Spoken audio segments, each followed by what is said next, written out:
There we go. Great. Well, welcome everybody. My name is Reverend Stephen Milton, and I'm one of the ministers at Lawrence Park Community Church. And tonight we're going to be, this is the second session looking at the wonderful book by Richard Singer, Living Untethered. And this book came out last year, I guess. Last year or this year. It's the sequel to his book back in 2007, The Untethered Soul, which is also a terrific book if you're looking to read that one. I think if you've read this one, you'll understand what he's talking about in the first one, but that was a really great book too. And I respect the fact that he didn't just start cranking out books, like he waited until he had something new to say, which was great. So why don't we get started? I'm curious, how many people have read some or all of the book? If you can just put your hands up. Okay, great, excellent. Okay, I'm going to walk through the content of his book tonight, and we'll stop from time to time to just sort of get your comments and get your views on things. So that's just a recap from last time. Sorry. So as a recap from last time, Singer made the argument that at any given moment, our minds are a jumble of thoughts and emotions and sensory perceptions, and that the part of us which is conscious is experiencing all that, but we shouldn't identify ourselves with what we see, or what we experience. So, for instance, if you find yourself thinking about what tomorrow's dinner should be, you probably didn't decide to think about that, but rather the thought just sort of popped into your head. And that's the way thoughts work. We generally don't decide to think. Thinking just happens on its own. We become aware of thoughts. And as those thoughts pop into our head, we can choose whether we're going to pursue them or not. And the same thing with emotions. You know, if you're in a situation which makes you sad, you may decide to sort of sink into that sadness. And you know, like often what happens, right? If we feel sad, we start looking for reasons that we're feeling sad. You know, and that can mean us sort of looking around. Is there something happening in my day today which is making me sad? So we can choose whether we decide to attach ourselves to a given thought or emotion or not. And Singer's argument is that we should really try to practice and cultivate the practice of not attaching ourselves to our thoughts and emotions, but rather seeing them as something which are automatically generated. And then if we can let them pass by, we'll actually be better off than if we invest in them. One of his examples, just to give you an idea of how this works in practice, let's say you're in a traffic situation, and this is a quote from his book. What's it like living in there? And he means your mind. Well, sure. Sorry about that. What's it like living in there? Sometimes it's nice, sometimes it's not. Sometimes it's heaven, sometimes it's hell. And this is why. It's not because God made it that way. You did this. You were given free will, and what you did with your free will was make a mess out of your mind. Instead of being in awe at the moment in front of you, that the moment in front of you even exists, you fight with it to make it match what you want.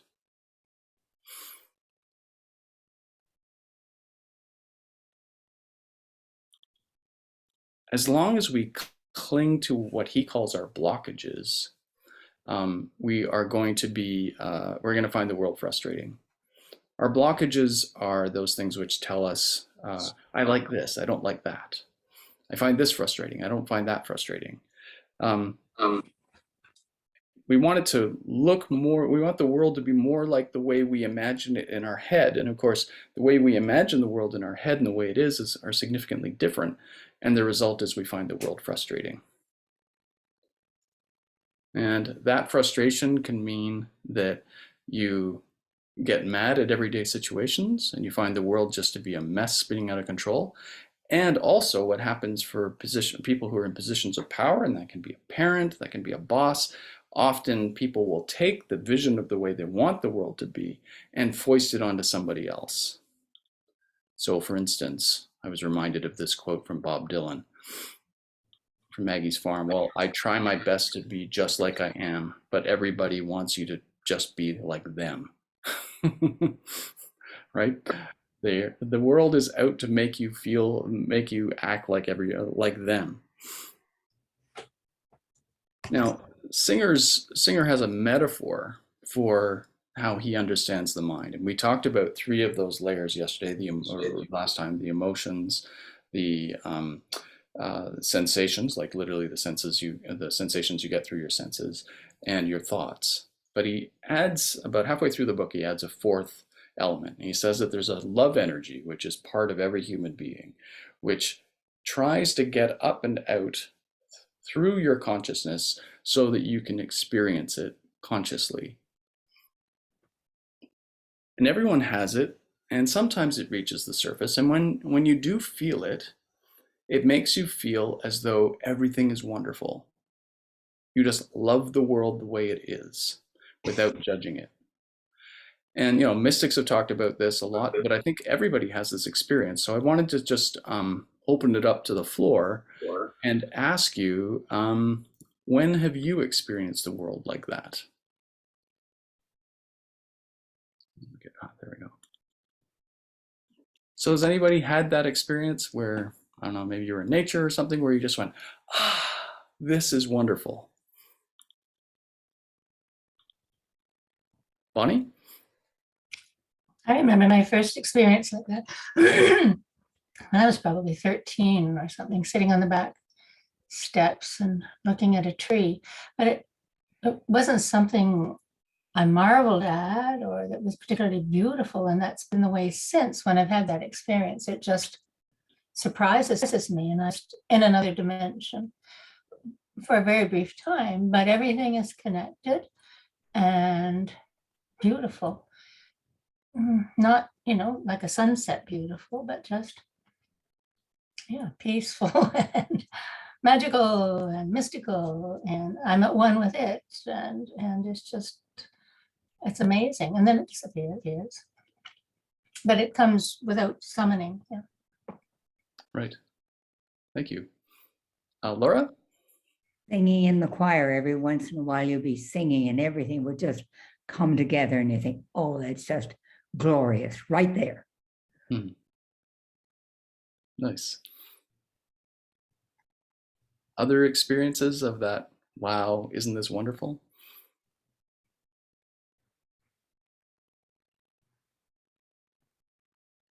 Marilyn?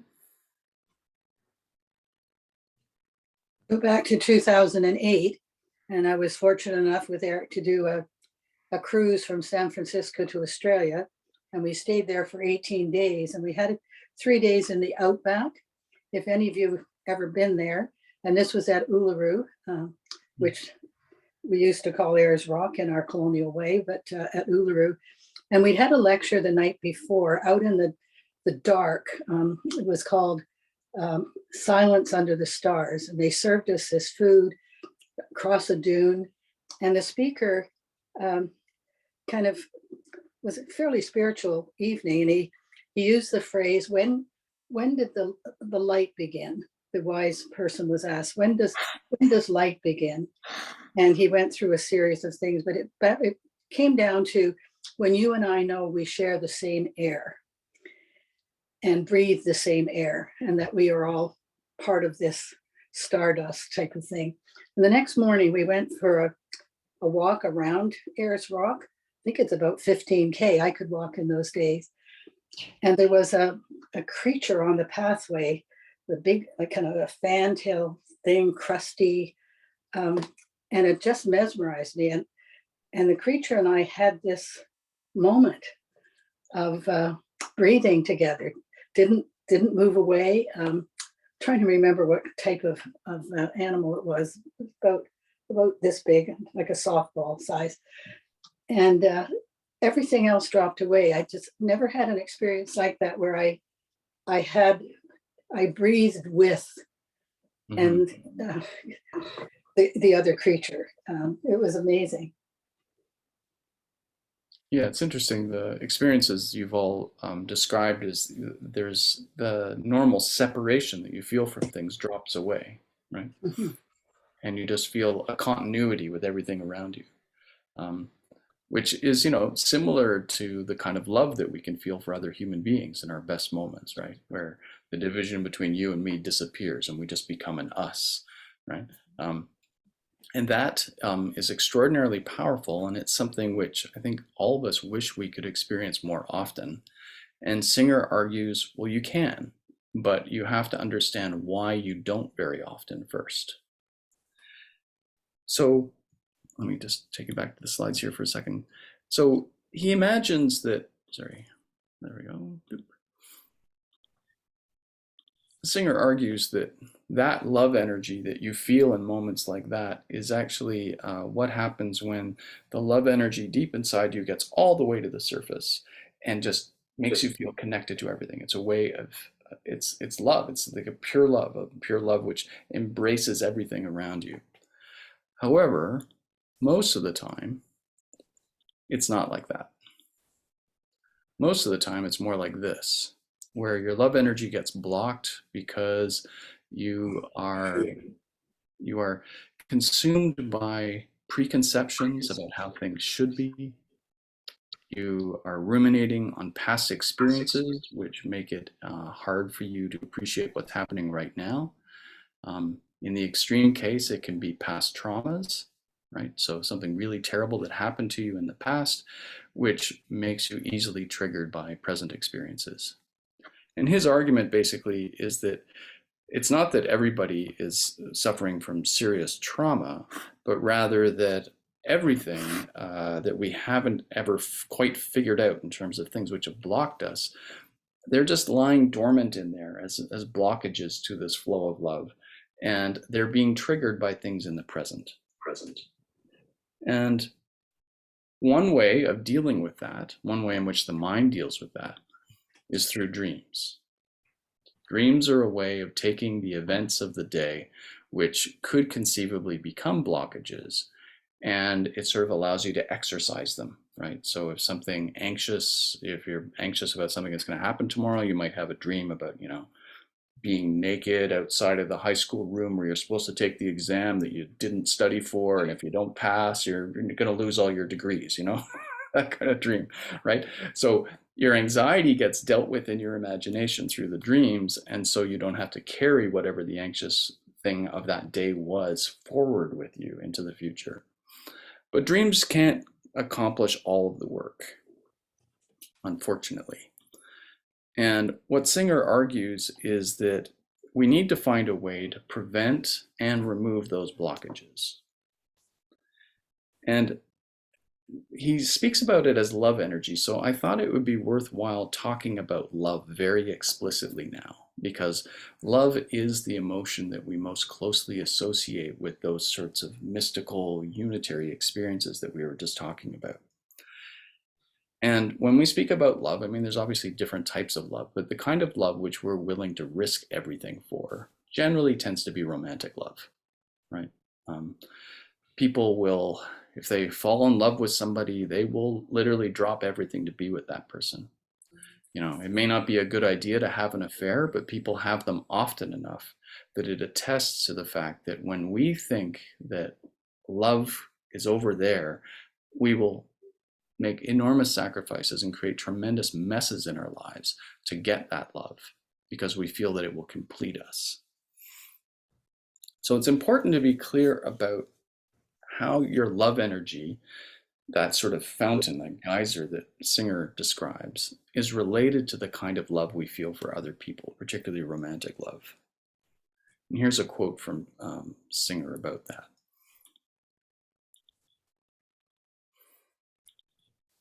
The actual flow of love has to do with you and your heart. It has nothing to do with anybody else. It's an energy flow coming through your heart that you experience inside.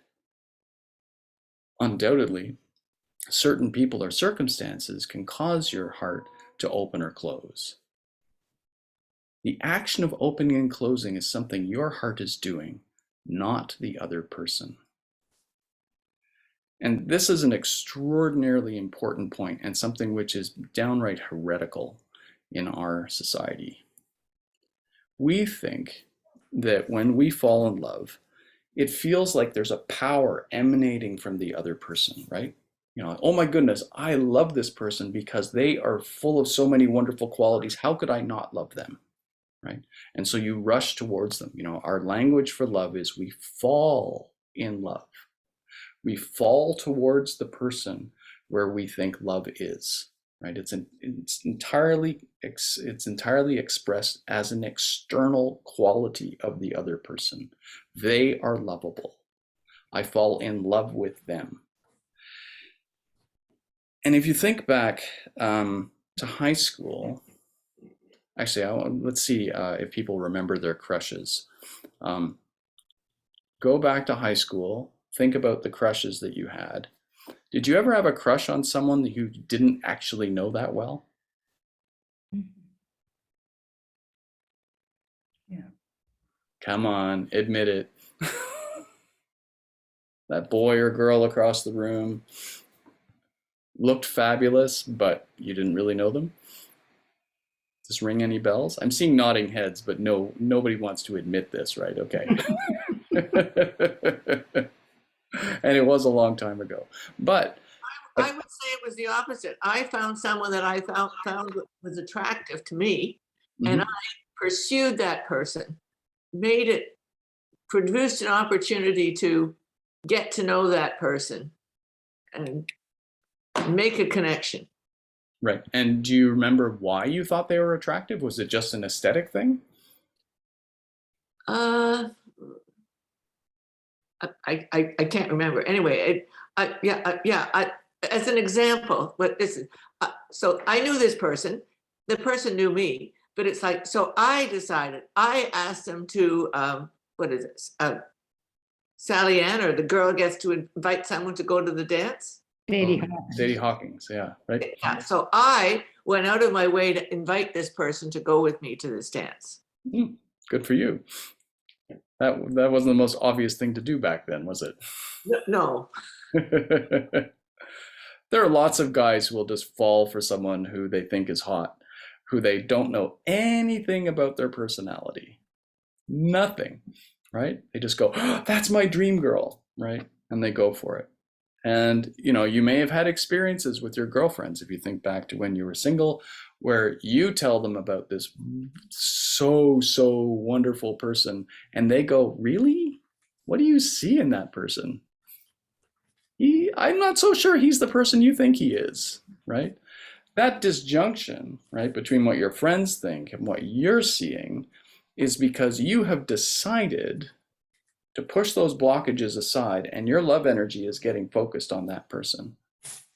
Not as you may think that it's coming from them, that it's just their inherent quality which is inspiring it. But often when we have crushes on people, it's us, not them. We're doing most of the work. We're projecting our idea of who would be good for us onto them and hoping that they'll actually turn out to be that person. But a lot of energy can can be put into the pursuit long before you find out what that person is really like. And that's what, and I say, that's exactly, it's like I decided, and that was the person I was. Right. And then, you know, but then it's the question of, okay, but is this person really the person I imagined them to be? Right. So love in this sense is a question of goodwill on your part. You make space for the love to flow towards that person, and you mistakenly think that they deserve the love which they are getting, and you think that it's coming from them because they're so wonderful. Of course, you couldn't help but fall in love with them. And this is one of the mysteries of life, right? You fall in love with somebody, but your best friend does not. Can she see how wonderful this person is? Well, no, she can't, because it's not about the person. It's about you deciding that you're going to direct your love energy in that direction. And you can, sometimes people say, I feel like I've known this person all of my life. We talk till 3 o'clock in the morning. Psychologists will tell you it's because you have known that person all of your life. It's been your imagination of who Mr. or Mrs. Right would be. You have an idea of your ideal person, and you have assumed that this person is that person. That's why they seem so familiar, because you've been cultivating that profile for so long. Now, fortunately, most of us get past this period of pure projection, right? And we actually we get to know the person, right? And, there can be that uncomfortable period in the relationship where you go from, I thought you were all these things, but it turns out you were these things. But hopefully the Venn diagram of what you imagined and who they are coincides enough that you can still love them and the relationship will still work.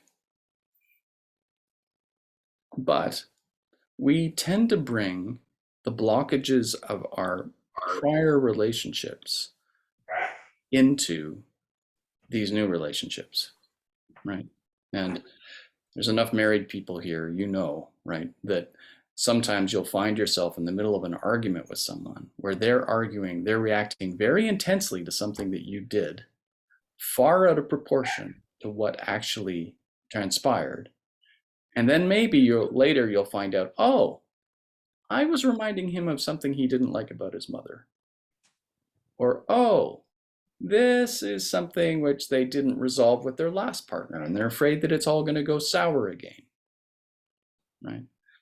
Every relationship in this sense is a polyamorous relationship, because there's not just you and your partner, there's you and your partner and the ghosts of all the relationships they've ever had, and the ghosts of all the relationships you've ever had.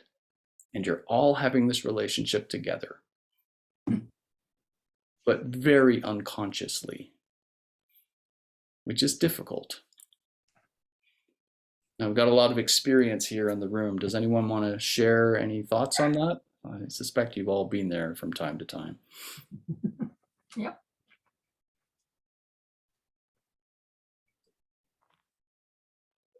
Have you learned any lessons about how to deal with partners in terms of the things which they're carrying from the past? Does it help?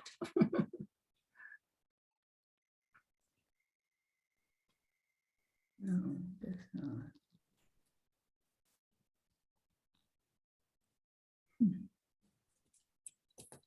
Lots of people get divorced, right? Because at the point where the decision to let your love flow stops, right? That goodwill stops. It's the same person as they were 6 months ago, but now you don't want to be with them anymore.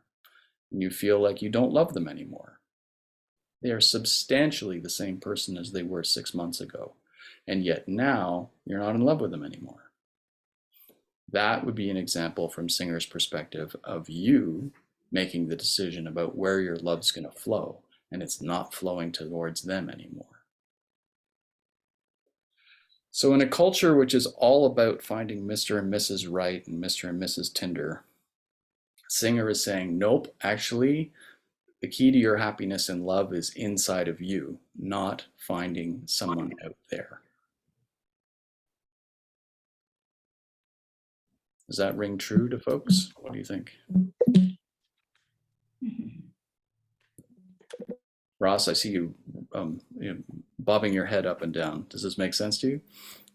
Yes, and I think it's important to view love as more than romantic love here, to separate them out.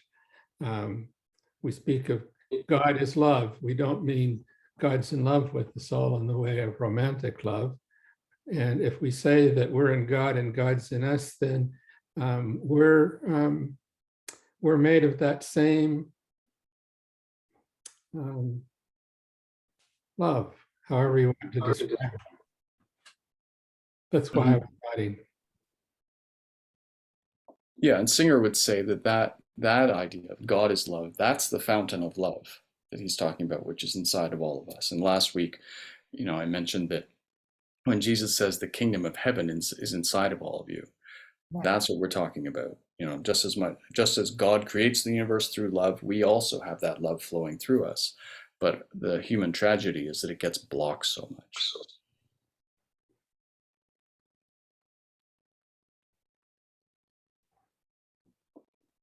Let me give you another quote from Singer.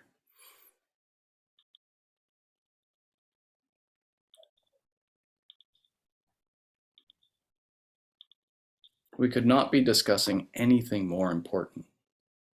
These stored patterns are going to determine where you go, what inspires you, who you marry, and whether you get divorced. You are not determining your path through life. They are. And by that he means the blockages. Until you get very centered in witness consciousness, you're going to follow your thoughts and emotions, and they are determined by your samskaras, your blockages.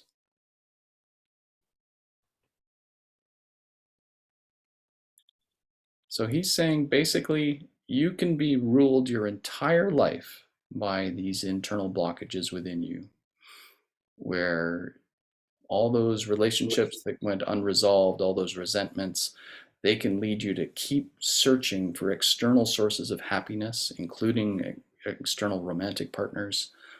And you're not going to find happiness. You may go from one person to the next, seeking the happiness that you want so badly. But Singer's point is, until you turn inside, you're not going to find it.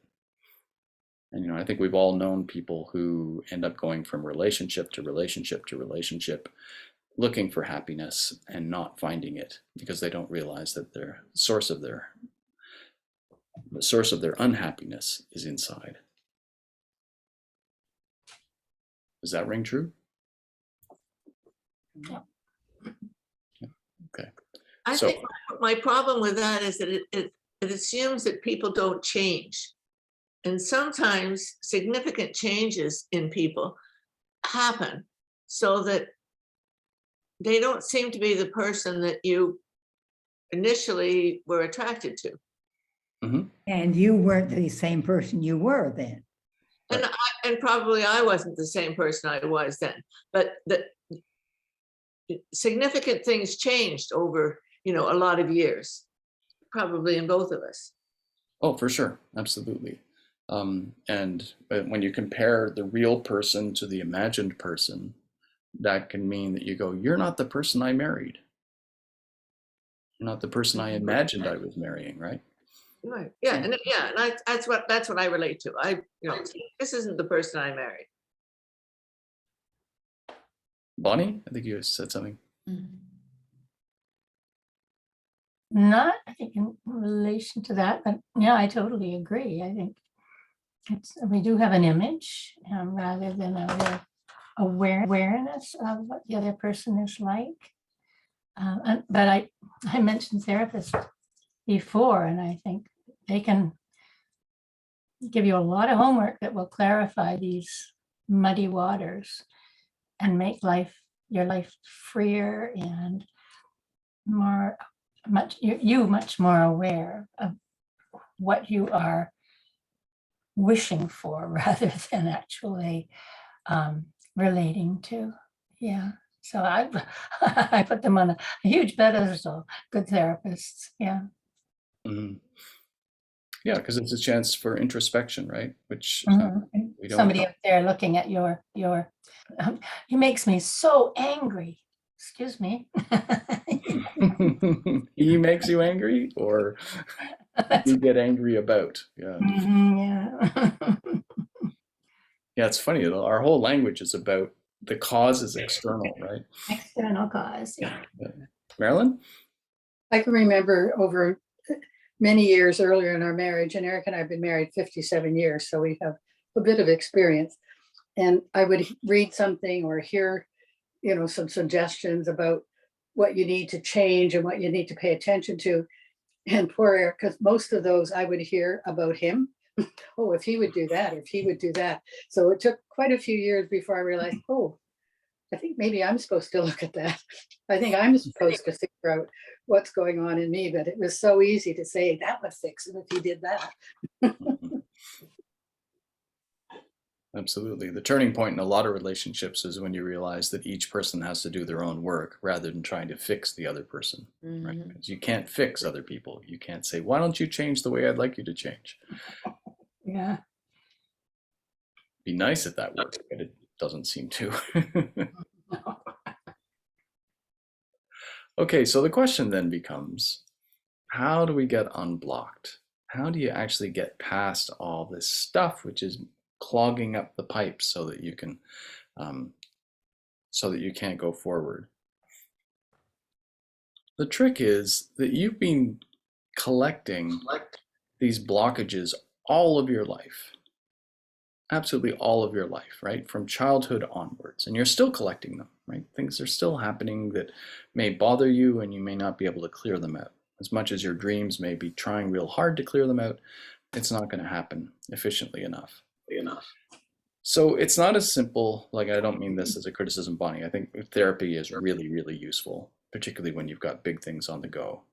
But no therapist has enough time to go through our entire life to find every single little thing that has ever bothered us that we didn't deal with and resolve, right? Like that's not going to happen. So how do we deal with the blockages which are just going to come up and, you know, give us automatic thoughts and automatic feelings as we go through our day? And Singer has 3 suggestions about how to counter negative and upsetting thoughts which happen in your head.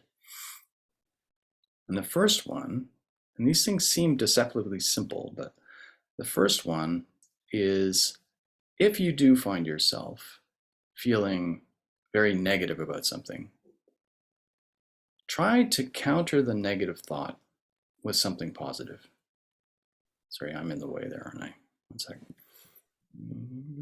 There we go. Literally try and think of something positive in your head to counter the negative thought. This sounds ridiculously simple-minded, but there's actually good science to support it.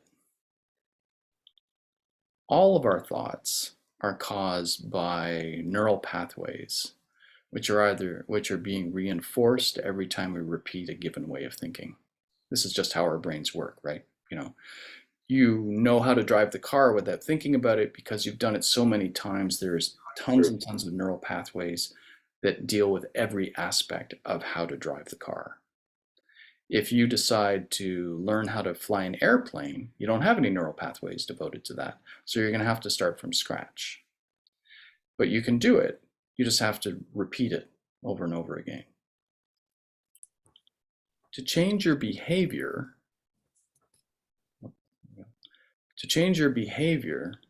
when you're feeling a negative thought, you basically need to lay down a different neural pathway with it. So if something negative happens, like let's say you have a negative thought about a coworker or someone that you see at the club, or one of your friends says something annoying, you can fume about that and you can invest in that negative thought, or you can try and think of something positive to offset it. And the reason this matters is because if you invest in the negative thought, it will just get more entrenched. And you will just keep thinking more and more negative things. You can sort of take a small thing and make it into a big thing, right? When you're thinking negatively and when you're feeling negatively. Or you can recognize that, oh, look, a negative thought about this person has popped into my head. That's interesting. And let it go. Let it go and come up with something positive to counteract it, or at least to balance it out. Imagine it as scales to balance it out. In the New Testament, Jesus says, don't hate your enemies, but love your enemies. And we interpret that as being something that we should do, right? Like something practical that we should do. He doesn't actually say that. I think part of what he is saying is, if you feel hatred towards your enemies, try and be loving towards them in your head. Try and think of something loving about them in your head. Imagine something positive about them, because the world will not profit from people thinking negative thoughts, because negative thoughts turn into negative actions, you know. And Jesus made it very clear that there's nothing unclean that can go into your mouth, right? Because back then they believed that there were all sorts of unclean foods, shellfish and pig and stuff like that. And he said, no, that's not how it works. It's not what goes into you, it's what comes out of you that's unclean. So you've got to keep it clean in here so no unclean things come out of you. Does that make sense to people? I think it's easy to see how these things, his ideas work when you watch drivers. Road rage becomes because you personify that person who cut you off, whereas you know somebody's got to get into this lane, so back off and let them in. Yeah, that's right. And people can go a long way towards figuring out a whole narrative about, I can't believe how many stupid drivers there are in this city, and they're always doing this and they're always doing that. And, you know, sometimes they come from a particular country. Like, you can just build on a small thing, someone gets in front of you, and build a whole huge narrative about it, right? Yes. And does that make you any happier? Certainly does not. Because they're not ever going to go away, and you've probably made mistakes yourself as a driver occasionally. I know I have. Absolutely. Yeah. So we're talking about the quality of your mental life, right? Do you want to pursue and encourage and amplify the negative thoughts as they come up in your head? Or do you want to try and neutralize them by thinking of something else which is positive? Do any of you practice this already? Yeah, sometimes. Ross? Yeah, sure. I can give you an example of the road rage thing. When something happens that would normally cause road rage, I tend to think of an alternative explanation for why the person did that. Maybe he just got a message that his son was killed in a car accident. Maybe he's just got a message, or maybe he's, you know, something has happened in his life that's causing him to drive so recklessly. And so that takes my mind off all the negative things I could think about him. Yeah, and it interrupts the flow of the negative, right? Which is important. Okay, so I have a comment. Habit to me means that you have a habitual response to something that happens, your go-to thing. And the thing that's important to me from where I am at the moment is to develop another pathway, a more, in the example you were giving, a more positive pathway to a negative event. And the thing that's significant is you have to practice that, because from my point of view, it takes 30 days to establish a new neuron pathway. It takes repetitive to push the old habit or whatever, because your go-to thing is the first thing your brain goes to. You have to develop another pathway that becomes stronger. Yeah, that's right. This is a discipline, right? It's something you have to do over and over again to get into the habit, as you say. Get into this new habit. Yeah. If you just do it every once in a while, it won't take.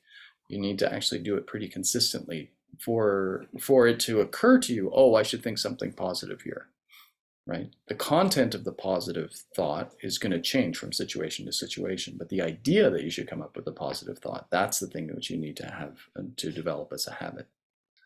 Jocelyn, I think you had your hand up. Yeah, so I have a saying that I probably say, oh, maybe, fairly often, what an idiot.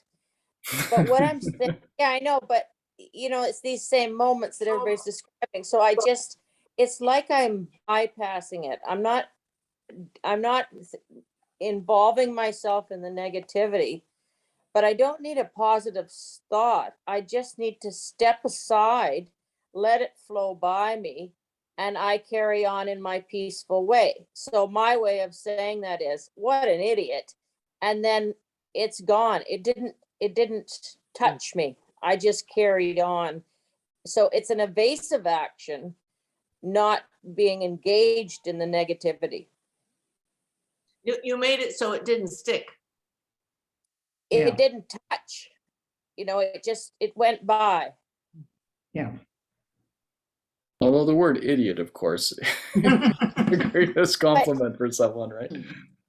Yeah, but I mean, half the time you don't even know these people, and other times maybe you do, but you say, I don't want, it's basically saying, I don't want to go there.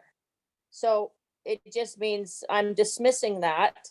I'm going to carry on in the path I choose. Right.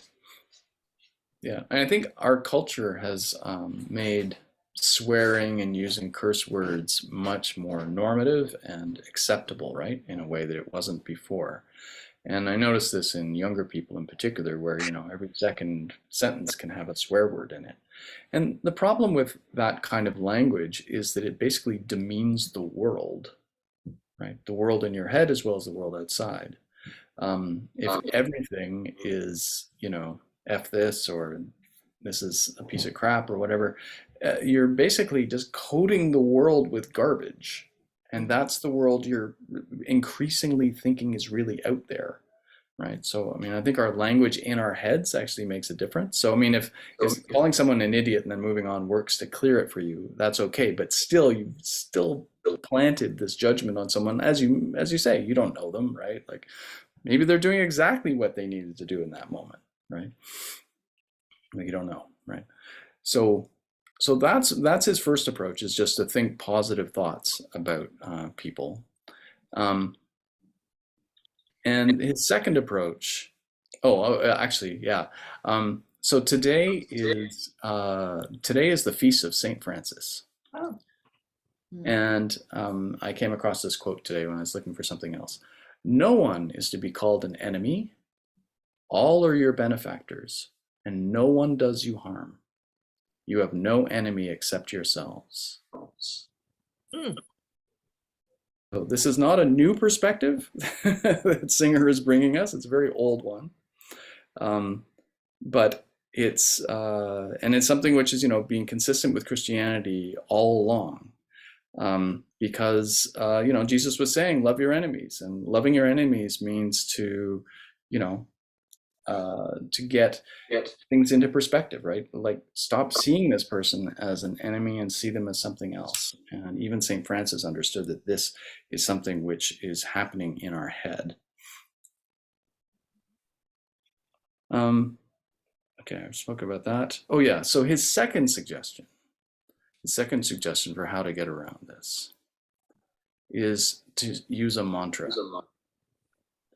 And obviously this is something which comes mostly from the East, but not exclusively so. So I want to unpack this a little bit. Mantras are short words or phrases which people can use repetitively, right?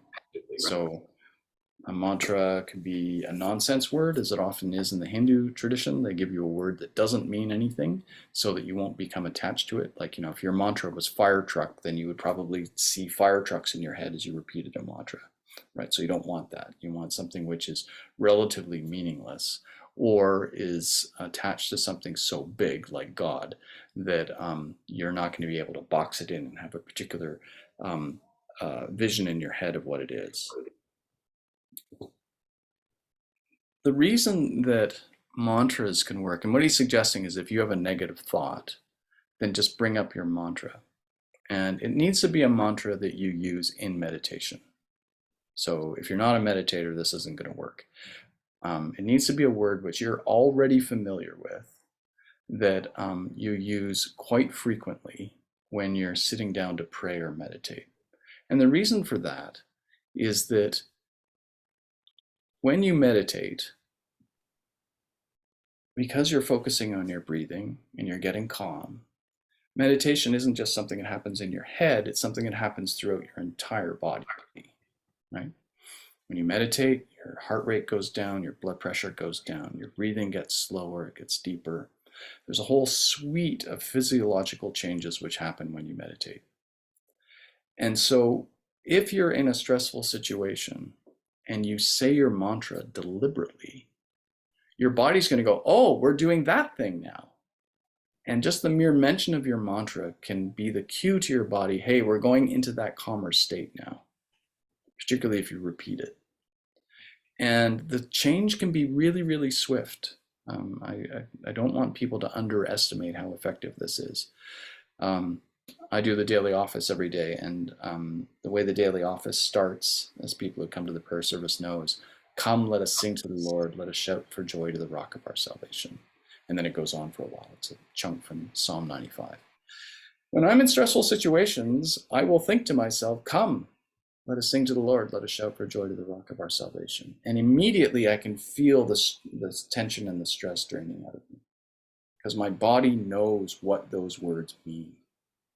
It's a full body experience, and that's important because stress is a full body experience. Does this make sense? Does anybody practice this already? Marilyn, is that you unmuting yourself? Yeah, for me, and it's one that I've used so many times, and I do it with a particular intention with my breath, and then my whole physiology, my whole body softens, and it's Julian of Norwich. All will be well, all manner of things will be well. And I only have to say it once, and one of those, what I call just my softening breaths, and it changes. Yeah, so yeah, why I chose that, I have no idea. It's been around for a number of years. But it works for you, right? So, Absolutely. Ross? Well, a similar technique that I tell people about is that meditate is to use the 3 conscious diaphragmatic breaths like you would in meditation, to start meditation. So let's say you're getting all impatient, you're at a stoplight. There's lots of time for 3 breaths, and you can calm right down in that time. Or whatever else you feel is beginning to get under your skin, just 3 deep breaths, conscious breaths, preferably with the diaphragm. And conscious breaths, that's all it takes, because again, your body's been trained, especially if you're a meditator. As soon as you start that kind of breathing, as you said, your body says, oh yeah, okay, let go of everything, calm down. And you can do it anywhere, anytime. Right. And you know, like this is, I see this as frankly proof that this is one of God's gifts to us, because it's free and it's easy. It costs nothing, and anyone can do it at any time, as you say, right? Like the key to happiness is free, actually. And why wouldn't it be, right? Like God wants us all to be happy. And, you know, it may sound like this approach, you know, mantra, it's a Hindu word, Sanskrit word, you know, this sounds very Eastern, but in fact, this has been a core part of the Christian experience for a long time. We just sort of lost sight of it a little bit after the Protestant Reformation. In the Eastern Orthodox tradition, meditation using the Jesus prayer has been present for many, many, many centuries. And that prayer is just saying, Lord Jesus, Son of God, have mercy on me, a sinner. And in the Eastern Orthodox tradition, there are monks and lay people alike who just say that all day long in their heads. It's just like, it's like an earworm, you know, when you've got a tune in your head that won't go away. They say it over and over and over again. And that may seem like, oh, that's weird. Why am I letting the real estate of my head be taken up by this phrase? And their argument is, well, what's taking up the real estate in your head the rest of the time? Is it really worthwhile? You know, if you were to do an inventory of the automatic thoughts which come into your head most of the time, a lot of them are pretty worthless.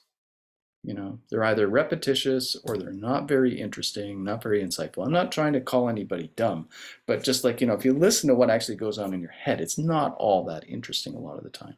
So having a repetitious phrase like this in your head is one of the psychological, spiritual ways of keeping the clutter down to a minimum. So that's one tradition. The other tradition, oh, sorry, Ross, yeah?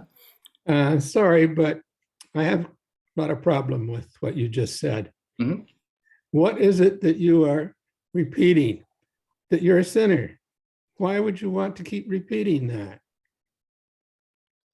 That's I'm just trying to describe what they do. I'm not prescribing this.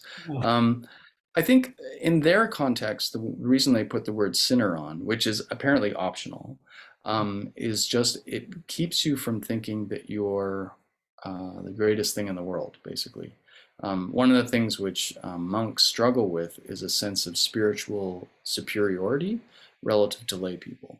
They're the ones who have devoted their lives to being spiritual people. So it's very easy for their egos to think, oh, I'm wonderful. Look at me. I've devoted my life to God. So they tend to want to remind themselves that actually you're not the greatest thing since sliced bread. You are just a humble sinner like everybody else. And I know that that grates against the Western perspective of things because we become individualistic, right? And, you know, we're very much up with people and we don't want anybody to walk around thinking that they're a sinner because we see that as a toxic mindset. But in the monastic, context, it means something a bit different. Now in the West, the way this worked was, and this has been going on for a very long time, the rosary. In the Catholic tradition, the rosary was a series of prayers which people would do and keep count of. So in this picture, you see how there's small beads and then there's the large beads. The large beads represent the Lord's Prayer, you know, Our Father who art in heaven. And the small beads would be the Hail Marys, as well as some of the other prayers. The Apostles' Creed, for instance, is the first one that you would do. So, you know, it's funny, I live in Parkdale, and in Parkdale, we have a very large Tibetan population, and they all walk around, well, not all of them, but a lot of people walk around with prayer beads. And on the bus, you'll see, you know, older women in their very traditional Tibetan clothes with their prayer beads, and you can see that they are repeating their prayers as they go through the beads in their hands. Now, why would they do this? Well, the point is that it works, is part of it.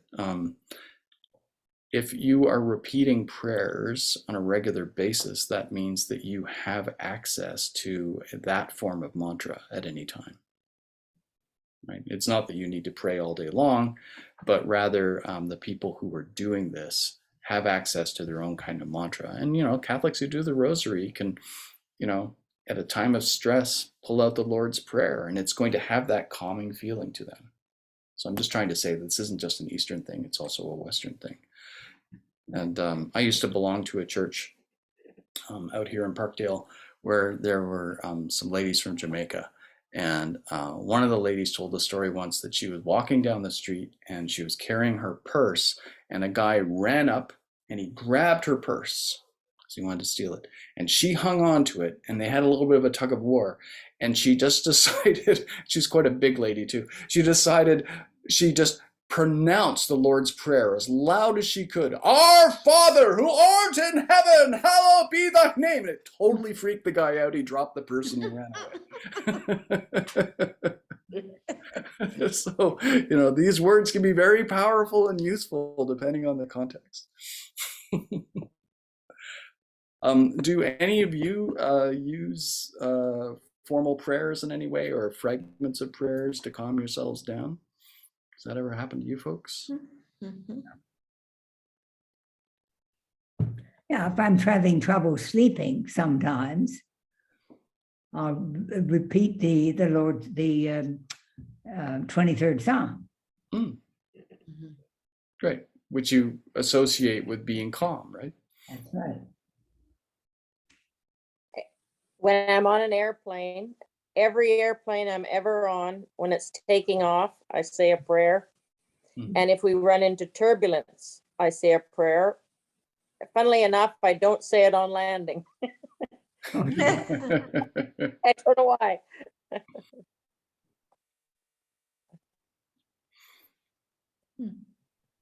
So some possible mantras, if you're already a meditator, you can use anything you want, of course. But some of the ones which are suggested are, Singer says, God, God, God works.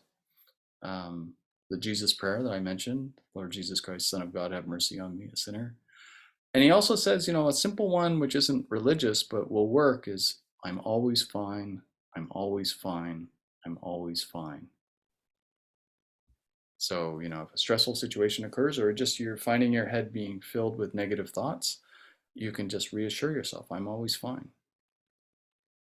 I'm going to be okay. Now, his final suggestion for what you can do is something called witness consciousness. And I think some of you have already mentioned this. I should move me. Notice that you are noticing your thoughts and emotions and let them pass by. So don't get attached to your thoughts and emotions. Just notice them and let them go and let them pass. That can be a hard discipline, but ultimately very, very useful. You notice that you've had an uncharitable thought towards someone, and you don't come up with a positive thought. You don't pull up a mantra. In this technique, you just let it go. And you go, oh, how about that? Look at that ugly thought I just had about that person. And that's it. And you just let it pass through, like the weather, like clouds passing across the sky. You just don't get attached to them. You don't reinforce them. You don't give them alibis and explanations for why they would be there. You just let it go. This is a tough practice. Oh yeah, Marilyn? Most of what we've been saying tonight is about when you have an ugly thought about somebody else, another driver. One of the areas of my own becoming conscious and aware was my negative thoughts towards myself. And they were much more difficult for me to just let them pass by, because I dwelt with them for so many years, some of them. So it's not just what we think about others, it's also sometimes the violent, almost cruel things we say to ourselves about ourselves. Yeah, those voices, you're not good enough. Yeah. You don't measure up. Which are often echoes of things other people have said to us, right? Which we've internalized, and now it's become a sort of alter ego within our heads. Yeah, but then it becomes my work. As you know, I can't keep waiting for the others, even if they're dead, to come back and fix it, right? So, yeah. Yep.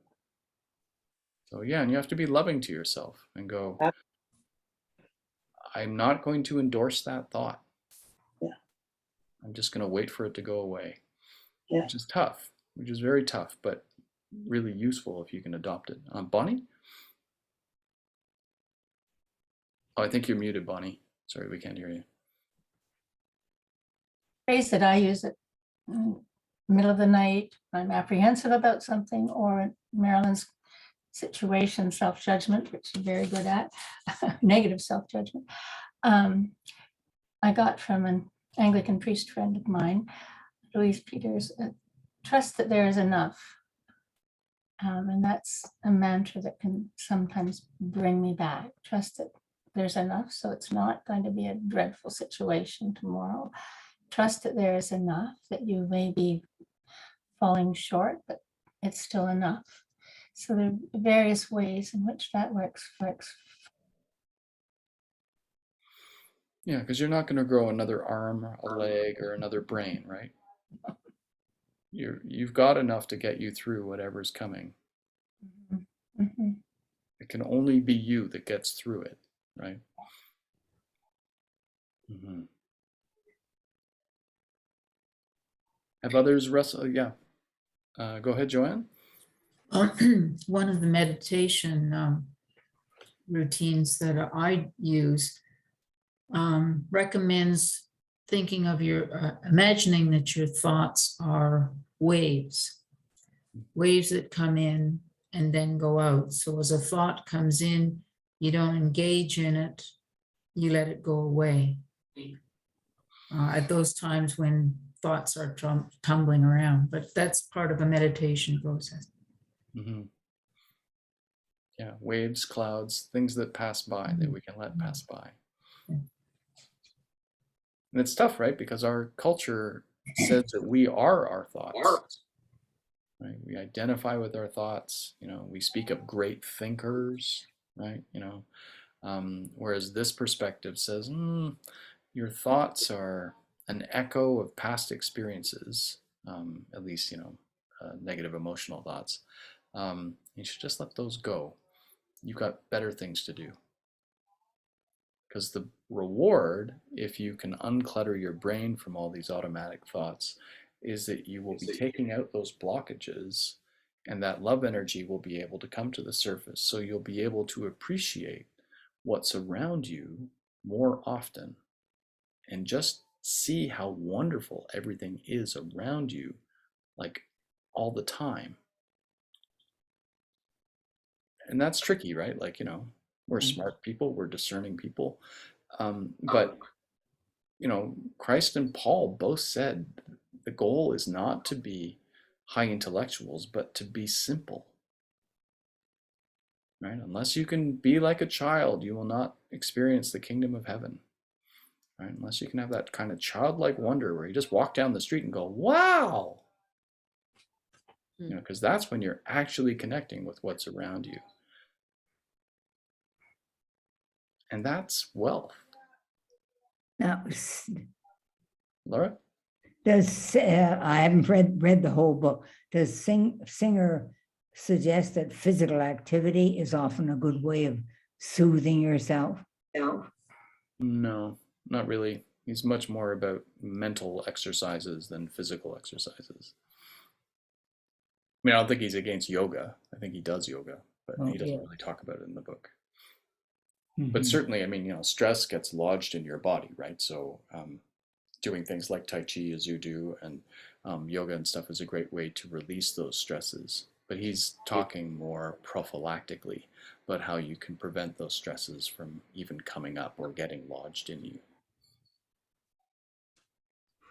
Right.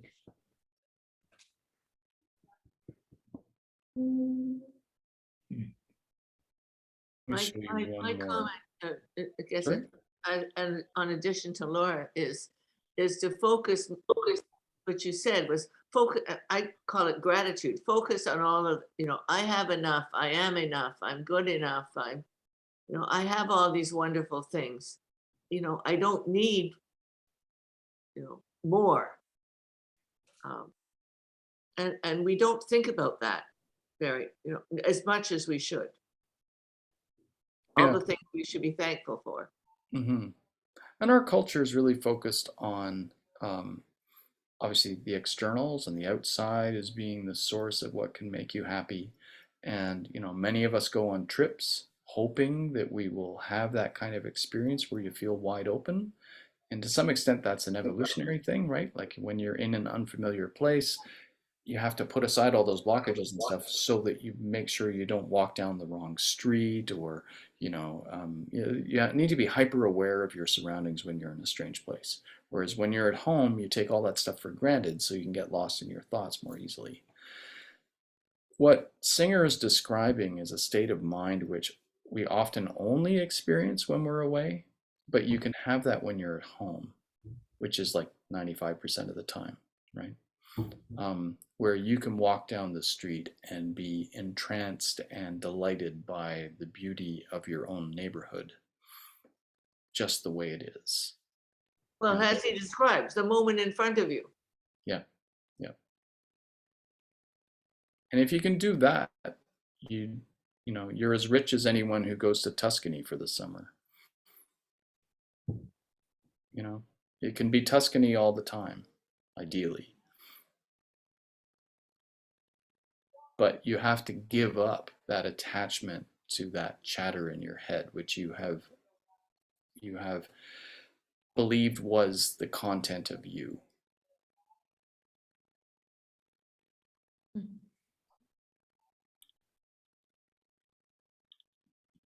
Let me share one more quote from him. Oops, let me move that.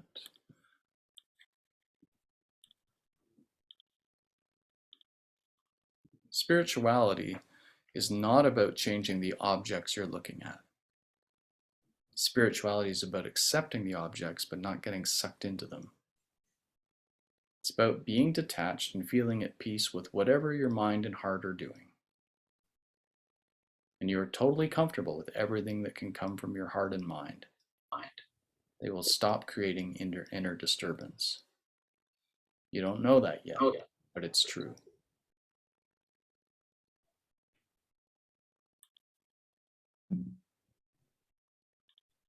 You know, as Christians, we are told that our goal is basically to emulate Jesus, right? Which seems like an impossibly tall order most of the time, right? Jesus was able to love everybody he encountered. He gave some of them a hard time, like the Pharisees and stuff, but he still had dinner with them and he wanted them to come around. And he spent time with people that everybody else was shunning, like lepers and the poor and the diseased, the so-called unclean people. But he models the kind of consciousness that Singer's talking about. I think he experiences it. Right? He goes off to pray often. Pretty much, if you read through the New Testament, every single big miracle, right afterwards he goes off to pray. You know, after he's done the fishes and loaves, he takes off to be alone. He's constantly recharging himself. He's constantly calming down, reconnecting to the big picture. And, you know, he says, love your enemies, don't get hung up on stuff, don't judge others. He lays out this path, but unfortunately, because of the way Western Christianity went, it all became about rules and breaking rules and the punishment that would follow from breaking those rules. It became very Roman, very, very judgmental, just terrible, terrible warping of this faith. So in some ways, it's a real gift that people from the East can remind us of stuff that's actually in our tradition, which we don't see very clearly.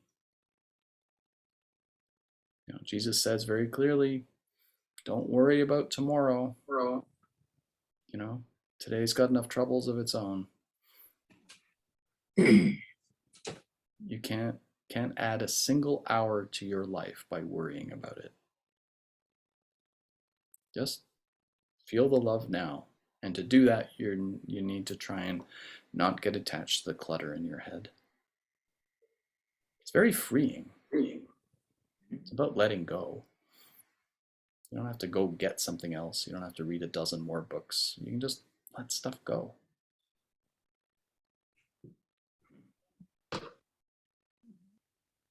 The whole of the marketing industry in the Western world is against you. Mm. They want you to want things. You need this. You deserve this. Like we must read Michael Singer's book. What are we doing? Sorry, just struck me. It's worth it. I mean, all the money is in thinking that your salvation is external.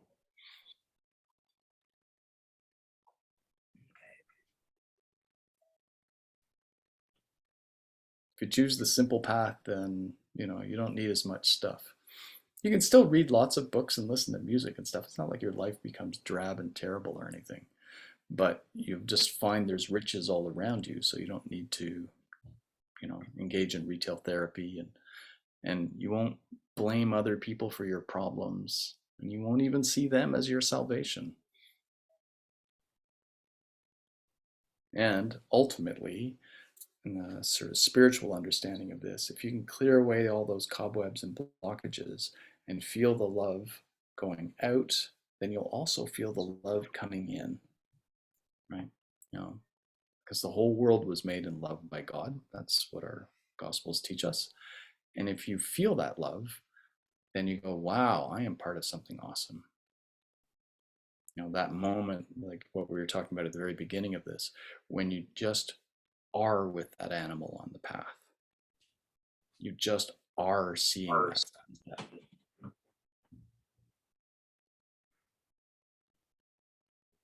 Who wouldn't want to have more of that? And that's the end, folks. That was really very important. Thank you so much. Stephen, will we do another Singer book at one point? I think the next kind of book I'd like to do, Rosie, along this line would be a Richard Rohr book. I haven't quite decided which one, but Richard Rohr is he's an American author. He's a Dominican or a Franciscan monk. Franciscan, yeah. So appropriate for today. And he's written a whole bunch of books, and he has a retreat center down in New Mexico. And he's written really well about trying to revive the contemplative tradition in Christianity, which is consistent with what we've been talking about today. And trying to get away from that whole judgmental law punishment thing, which Christianity has become so obsessed with, and which has turned off basically 2 generations of potential Christians over the last 60 years. And I think his argument would be, unless we turn this around, Christianity will probably just wither away because there won't be anybody signing up for it. So I think that's where I'd like to go next. But by all means, read Singer's first book, or the previous book to this one, The Untethered Soul. It's a very nice book too, but it's mostly about what goes on in the mind and how you shouldn't get attached to your thoughts. So you'll find it quite similar to some of the stuff he said in this book. Stephen, with respect to Richard Rohr, I just want to tell anybody that's interested, you don't have to go and buy his book. He has a daily meditation. It's just a few lines. It gets sent to you for free. You wake up, you switch on your computer, and there's Richard Rohr's message for the day. And I've been getting them for 2 or 3 years now. And it's just a good way to start the day. How do you spell his last name? Rohr. Oh, And just to note, he has a center for action and contemplation. So we need the contemplative, but we also need the action around social justice and whatever. So he founded his place so that you're not just a contemplative or you're not just a social activist. We need to go forward with both. Yeah. So I think probably in November, we'll have a book study of one of Richard Rohr's books. I've just got a bunch here, so I just have to choose which one to take a look at. But this Friday, I'll be doing a Bible for busy people. I know, I'm looking forward to it. So how to understand the Psalms and decode them a bit. So that's this Friday, as well as there'll be another one later in the month as well. Same session, it'll just happen in the evening. So thank you all for coming out tonight. Thank you very much. Thank you, Thank you Stephen. very much, and we'll see you on Friday. Thank you. Good night, everyone. Okay, good night, everyone. Night. right. Good night. Thanks, Stephen. Night. Bye-bye. Bye.